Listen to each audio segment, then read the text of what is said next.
and welcome. You're watching Business Today TV. I'm Sakshi Batra and this is Market Today, a show where we will help you understand the closing action of the stock markets today. Well, it's turned out to be a slightly volatile trading session. In the first half, we did see the markets slipping into the red quite a bit, but there was a recovery around 12:31 p.m. The market's still holding around that flat line with a divided trade being seen on the benchmarks, the Sensex and the Nifty. Sensex down by 41 odd points, 62,827 as the current level. Talk about the Nifty, that's just up about 2 odd points. So absolutely flat trade is what you're witnessing with slight volatility on the markets right here. In terms of the sectors that are doing well, it's the metals that are shining bright through the day today. We actually saw most of the metal names shining quite bright, including names like Hindalco, Tata Steel, JSW Steel really coming up as the top gainers of the Nifty as well.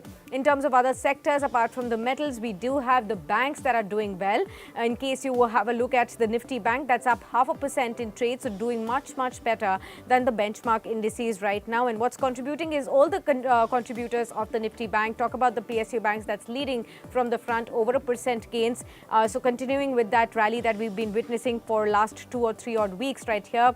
Private banks also up by 0.5%. The financial services are also inching up higher by 0.2% odd as well. Apart from this, if you see the stocks and the sectors that are not doing too well in today's trading action would be the IT stocks that are seeing a cut of 0.6% odd. The pharma, that sector is down by about 0.25%. And the auto sector is also down by 0.3% in today's trading action as well. So divided trade right there as far as the advanced decline ratio of the markets is also concerned. But let's quickly get in a word from our expert today. Joining in with me is Mr. Amit Khurana. He's the head of equities and research at Dolat Capital. Welcome, sir, and thank you so much for taking the time out for this discussion. Well, first up, I want to understand from you your take on the markets. The last week was a good one. We actually saw some record levels being touched on the Nifty as well. We're approaching that 19,000 mark, which most of the technical analysts who I've spoken to do believe that we could see that level coming in over the next 1 or 2 odd weeks as well. Your thoughts on the markets? Are you as bullish on the markets, or is there a word of caution that you would have? Thank you for inviting me to the show. Pleasure being here. I think that there are two contexts to highlight to your specific question. Markets have rallied of late from the year lows, and they have rallied quite meaningfully, and some of the stocks and sectors have done some meaningful outperformance over the last few weeks. When one looks at the short term, when I say over the next few weeks or so, obviously things look quite rich and quite stressed, so to say.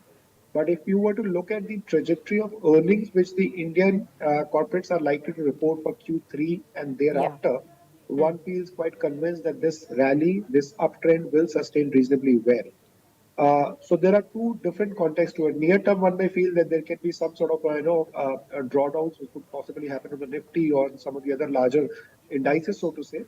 But if one looks at the overall slightly more structural approach to it, then we are extremely bullish. And in fact, our latest note actually talks about a likely Goldilocks scenario playing out for Indian equities next financial year, given the sort of tailwinds of lower inflation, rates topping out, and a few other aspects which will likely play out is what we are calling out for.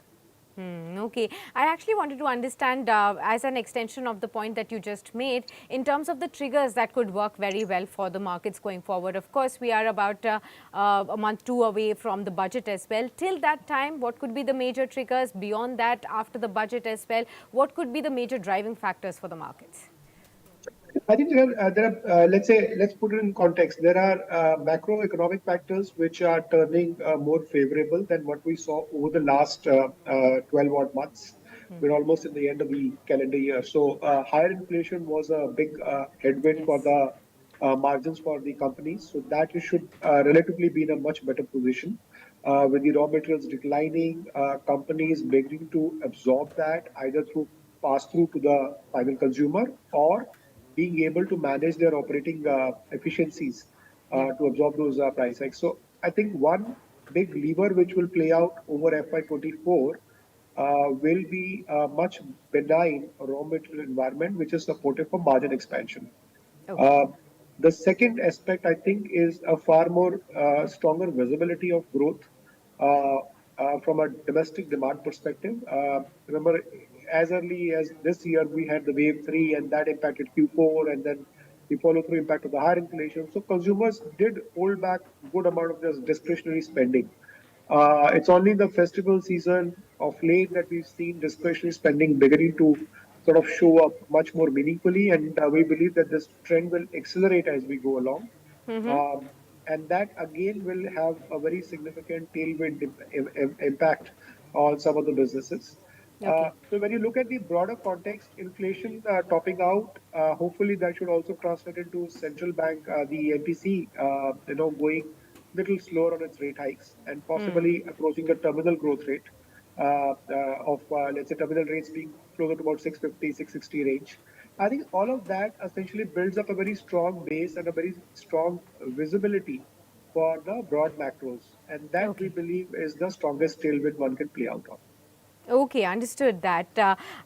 Stay on with us, Mr. Khurana. Let me just take it across to our reporter Tanya Aneja, who's with us to share the details of the top stocks that are in focus in the markets right now. As we speak, the markets are inching towards the high point of the day as well. Which are the stocks on your focus list today, Tanya? Absolutely, Sakshi. Let's start with LTI Mindtree first. So basically, shares of LTI Mindtree, the merged entity of LTI and Mindtree, started trading under its new name today. So shareholders of Mindtree, which was delisted in November 2022, have been issued shares of LTI in the ratio of 73 shares of LTI for every 100 shares of Mindtree. Now, metal stocks also outperformed the broader markets today with strong buying in heavyweights like Nalco, Hindalco, Vedanta, and Tata Steel. So there has been strong demand for precious metals in recent days due to a sharp drop in the dollar index, and also the recent removal of the export duty on steel has renewed interest in steel stocks. Then, of course, Mahindra and Mahindra Financial Services, we discussed this stock in the morning also. The shares were up to the tune of 5% after the company reported a 75% YOY growth in disbursement in the month of November. Now, this is on the back of positive macro environment, and also brokerages have also maintained their bullish stance on this stock. So CLSA has a buy call on the stock with a target price of 260 rupees, and Morgan Stanley has an overweight call on this stock with a target price of 275 rupees. Then shares of Iron Exchange also surged up to 5% today. Now, this is after the company bagged an order worth 343 crore rupees from Econ Corporation. So, as of 30th of September, the company had a total order book of 2,795 crore rupees. Then, lastly, SGVN shares were also up nearly 5% today. So, the company on Saturday announced that its arm SGVN Energy has bagged a 200 megawatt solar project worth 1,200 crore rupees from Maharashtra State Energy Distribution. Right, absolutely. Well, thank you, Tanya, for that update. Mr. Khurana, I wanted to take your viewpoint as well on two specific topics that Tanya also highlighted. One is the metals pack that definitely is shining bright in trade today. We have seen a huge underperformance in the past from the metals pack. There's been a very, very volatile year so far. But structurally, do you think anything changing for the metals pack? Is that a space that interests you at all? Well, it does. Obviously, it's high on the interest levels of our clients, the investors, the institutional investors that we cater to. So here is our take. I think it's probably a reflection of likely China reopening and that leading to a perk up in near-term valuations. We do believe that if China does open meaningfully, which seems to be the sort of moving direction now, then there could be some short-term opportunities here and there. But having said that, I think structurally the concerns remain on two things. One, the sustainability, if the high prices will show up, especially for the ferrous space, which is far more sensitive to pricing rather than volumes. And second, obviously, the impact of how this will sort of percolate from a demand perspective, because all said and done, I think there are structural challenges to the China growth. Yeah. Now, having said that, I think India environment remains far more conducive. India environment remains far more supportive because the capex cycle is picking up, and some of the sectors which are heavy consumers of metals as a product are in much better shape. So one may want to play companies which are more domestic oriented, so to say, Okay. but the sensitivities are pretty high even for domestic companies. So you've got to be careful. So short term, we do believe that there is an opportunity to make out on this particular sector. But structural, my view still remains slightly on the more cautious side. Okay. And the second pocket that I wanted to understand from you was mid-rung financials, the NBFCs that are coming back in focus. Your thoughts here? The brokerage houses are turning quite bullish on names like M&M Finance, Beat Muthoot Finance, the gold financing companies as well. Any case for looking at these particular companies at this point? Well, I must add a caveat, a disclosure. We don't formally cover those stocks, but I think directionally what we are hearing, based on our interaction across the sector, across the various players, that the overall macro environment is extremely conducive for them. They are getting very good sort of queries for credit growth. It's a reflection also that the latest data on banks shows a pretty marked increase in credit to the NBFCs, which I guess is a lead indicator as to how much of a demand is sort of getting generated at the NBFC end, and also the confidence of the banks which are willing to fund those NBFCs. We've seen this after a long, long time. So environment remains extremely constructive. Yeah. Obviously it depends upon which sector one wants to look at. Gold finances, I think, is a clear reflection of gold prices beginning to move up. Rural incomes on the uptake, and obviously you will have big demand coming in for the wedding season this year and the next. So there are a lot of granular factors, a lot of specific factors at play. Our overall view is extremely constructive and positive on the overall financial space, including the NBFCs. Okay. Do you also see the current combination of, say, banks and cyclicals driving the markets higher, or could that really change now? Well, banks definitely they have been one of the best performers this year, and I would expect some bit of a breather on that for the next few months. But having said that, I think balance sheets, overall credit growth, overall quality of the credit, I think remains pretty healthy. So I still believe there's a lot of sort of returns potential over the next 18 to 24 months from banks. Uh, on the point of cyclicals, I'm not sure I understood the question correctly. My take is more on the domestic consumption stories, Yeah. which are more thematic plays, which are more structural plays. So that's where we are sort of putting our conviction on and playing out on those names. Okay, understood that. Where exactly would be your top preference in terms of sectors, if I speak, in the coming year? Where would you really see strength in the markets? Well, banks clearly, as I highlighted, obviously they're the highest weighted, so that obviously naturally falls into that overweight zone, so to say. Then pharma, we believe, could be a surprise for FY24 because Okay. again the raw material pressure is very clearly off the table. Pricing pressure on the end product is still pretty evident, and it's surprises a little bit in terms of the way it's sustained. But eventually, raw material pressure going lower, and some of the domestic-oriented portfolios have taken a price hike, so that should help. And then, Okay. of course, you have a very clear-cut evidence, which we believe is playing out that the discretionary therapies, the specialty segment for some of the Indian companies, selling in the US, is Yeah. performing much better, and that is a higher margin business. And as they gain traction in the post-COVID world, that should play out in a much better trajectory. So pharma remains one of our favorites. It's a defensive and valuations are pretty reasonable, and these companies are generating pretty good ROEs and free cash flows. So that's the second one. Autos, we're very selective in our approach. We like more the auto anchors rather than the Okay. OEMs at this stage, because we believe that the transition towards EVs is probably more beneficial for the auto anchors Sure. rather than the core two-wheeler companies or the four-wheeler companies.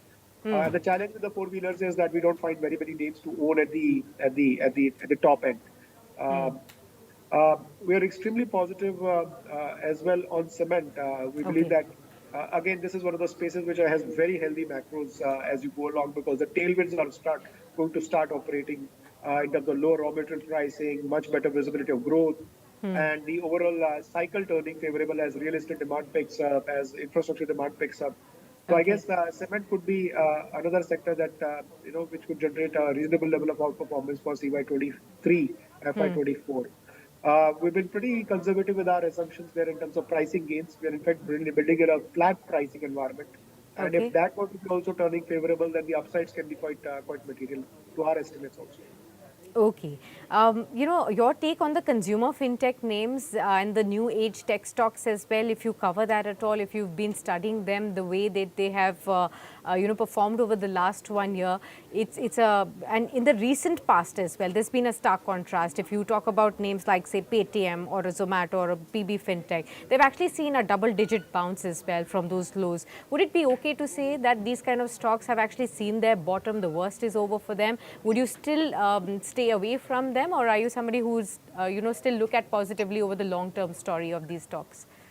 Well, one thing the market has taught us is you can never know how bad it can turn out to be. So, or how good it can turn out to be in a bullish scenario. Yeah. But Uh, we so all the stocks that you mentioned, we like Paytm as a model. Okay.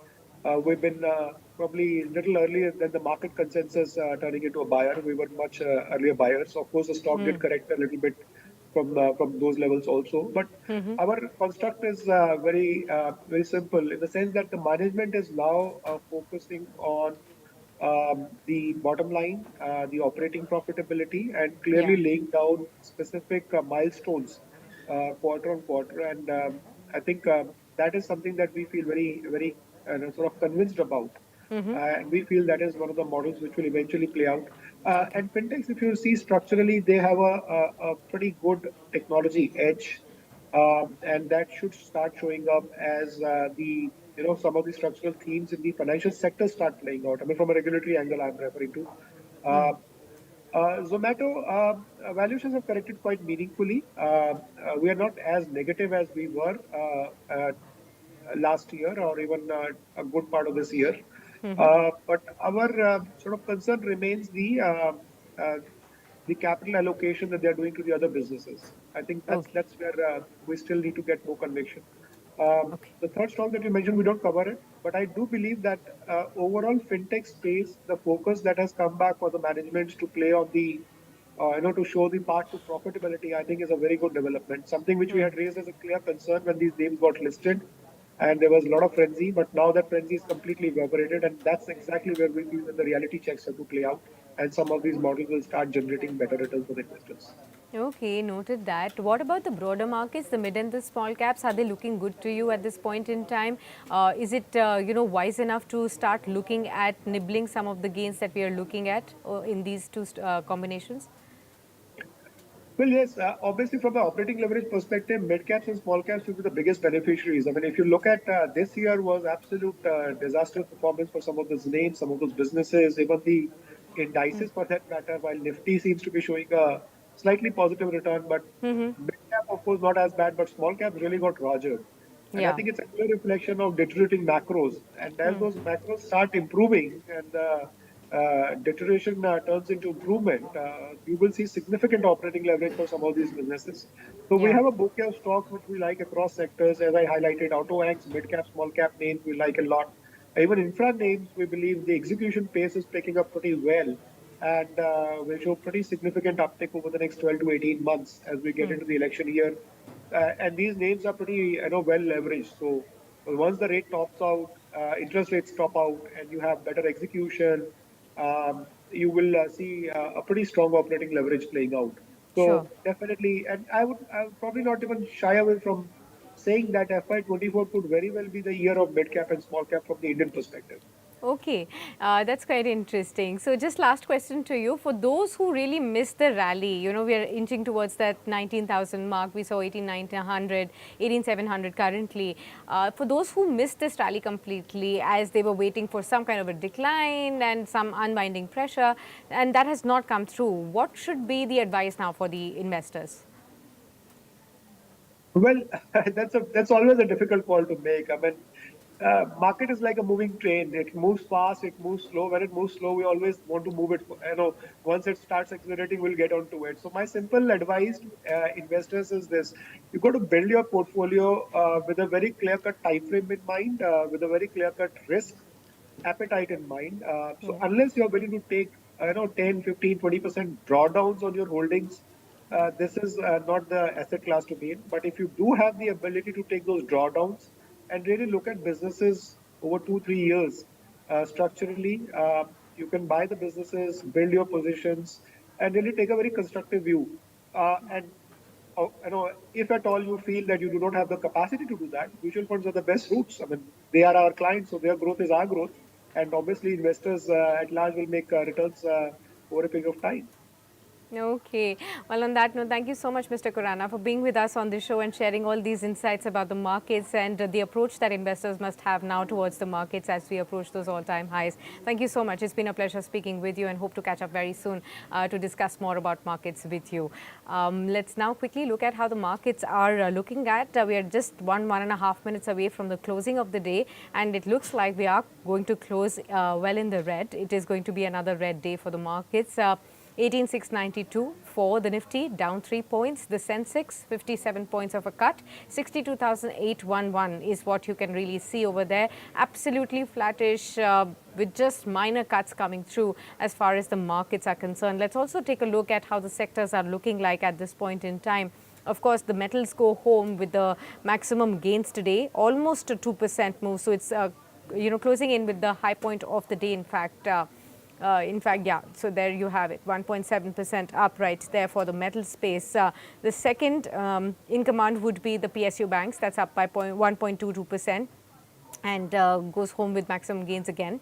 Apart from this, 0.5% uptick can actually be seen on the realty pack. Some gains coming in for the Nifty Bank, of course, 0.5% up, and then slight gains coming in for the financial services pack as well. But definitely, what's not going to see some gains coming up would be the IT space, the auto stocks, they are down in trade, and the pharma pack as well. That's seeing a cut of 0.3% odd towards the closing of the session. The order as far as the top gainers and the top losers are concerned, as far as the Nifty stocks are concerned, we'll see that the metal pack still gains a lot. Hindalco Tata Steel up by 4.5% odd. You do have ONGC, Coal India, so some of those gas majors as well, and energy majors. NTPC also up by 1.66%. So this power, gas kind of stocks, they are gaining strength in today's trading action. What's actually on the top losers list is definitely Adani Enterprises. That goes home with losses. Reliance Industries, keep an eye out on that, 1.5% cup right there. So that could be one pressure point for the markets, where the markets have actually slipped a 1.5% cut for Reliance Industries. Tech Mahindra, Britannia, SBI Life, the other losers as we speak as well, and Tata Motors too with a cut of 1.22%. So these are the top losers list as far as the markets are concerned. So there you have it, the closing action. 62,834 as the closing level for the Sensex. The Nifty has slipped below that 18,700 mark. It goes home with a cut of 3 odd points, 18,693 as the close in today's trading action. So divided trade right there. Slight uptick in the Nifty. It managed to just inch up towards the last fraction of the seconds, about 5 points up, but divided trade right there as we talk about the closing action. But we'll keep an eye as to whether the markets will see any kind of a bounce from these levels in tomorrow's trading action as well. For all things market, do stay connected onto Business Today TV. Don't forget to subscribe to this channel and stay engaged with us on our other social media platforms as well. That's Facebook, Twitter, LinkedIn and Instagram. Many thanks for tuning in for now.